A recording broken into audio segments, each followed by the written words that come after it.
All right, last example for this video. So I have both equations are solved for y, so I don't need to rearrange anything. I'm going to take my second equation, -1/9 x minus 1, and substitute that in for the y in the first equation. So I get -1/9x minus 1 so I'm substituting it in, replacing it is equal to -2/3 x minus 3. Okay, now it's time to solve for x. So I'm going to add 1 to both sides. -2 is equal to, bring down the 2/3 x, and then I'm going to bring down the -1/9 x. Okay, I need to add, I'm adding 2/3 x to both sides, so I'm going to subtract 2/3 x. And I can see that I have -1/9 x minus 2/3x is equal to, I didn't really want that, is equal to -2. Okay. In order to add the left side together, I need a common denominator. So what's the common denominator between 9 and 3? I'm going to go ahead and multiply the second equation by 3 to give me the denominator of 9. So I now have -1/9x minus 2 times 3, which is 6/9x, is equal to -2. Add those together, I get -7/9x is equal to -2. And I need to get rid of the times 7/9. So I'm actually going to go ahead and multiply by the reciprocal. So what's the reciprocal of 7/9? It's going to be 9/7, and that's a negative. I can see that 7 and 7 cancel, and 9 and 9 cancel, and the negative times a negative gives me a positive. So I end up with x is equal to, oh, and if I do that to one side, I got to do it to the other. So -2 times -9 is 18x, and the denominator would be 7. So I'm going to leave my answer as a fraction of 18 over 7, but I will get a decimal equivalent. So this is an irrational number, meaning it goes on, or this is a number that doesn't stop, the decimal doesn't stop. Okay, so I don't want to answer with the decimal. What I really want to use is this fraction because I didn't have to round it all. Okay, that is part 1. Next up is to solve for y, for other variable. And what I know from below is that x is equal to -18/7. So I'm going to choose one of these two equations. It's up to you. But I'm going to choose the one, personally I like more positive numbers, so I'm going to choose the one that has more positive numbers. So y is equal to 2/3 x minus 3 is the top equation. And I'm going to take my 18/7 and plug it in for x. So I have y is equal to 2/3 times 18/7 minus 3. I multiply the numerators. 2 times 18 is 36, and 3 times 7 is 21, minus 3. Okay, we need a common denominator, so times 21.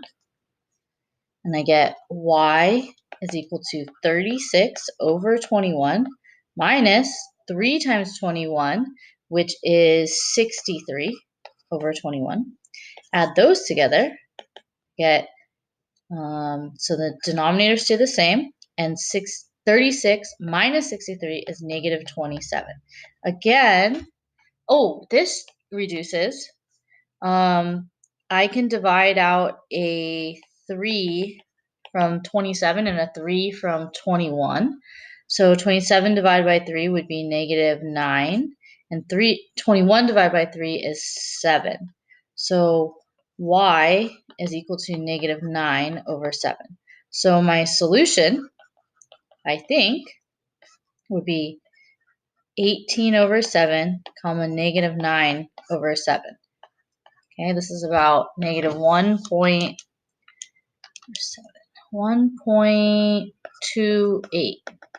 and it keeps going on forever. Okay, next up is, I gotta check.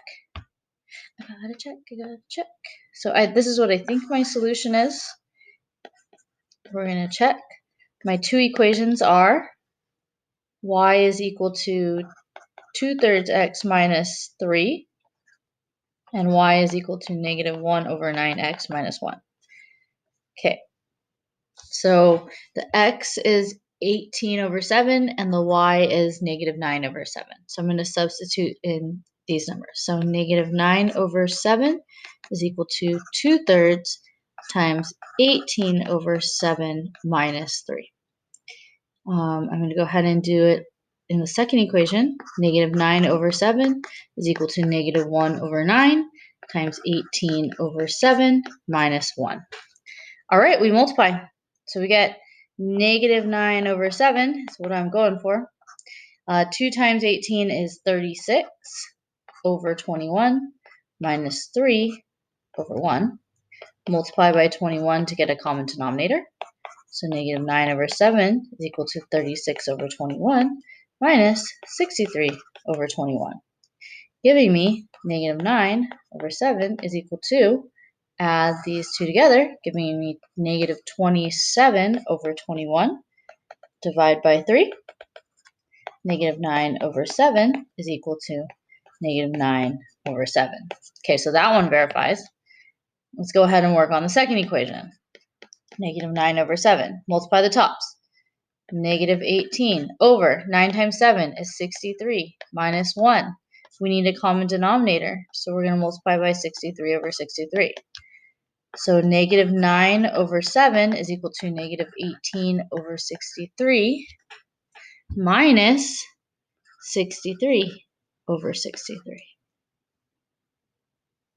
Okay, so I get 18, let's see, negative 18 minus 63 is negative 9 over 7 is equal to, when I add these two together, they give me negative 81 over 63.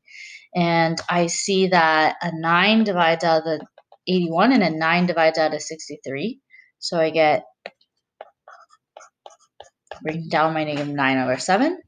Negative 81 divided by 9 is negative 9. And 63 divided by 9 is 7. Those verify. So because both solutions are true, or both equations stay true, the ordered pair 18 over 7, comma, negative 9 over 7 is a solution to our system. Now, we use this substitution method because sometimes what happens is maybe the graph crosses not at a whole number here. So when that happens, it's really hard for us to tell where the actual exact ordered pair is going to be, and that's why we need substitution method to be able to solve for that. Okay, I'm gonna make another video with answers for you, but you guys have to try those equations first. Okay.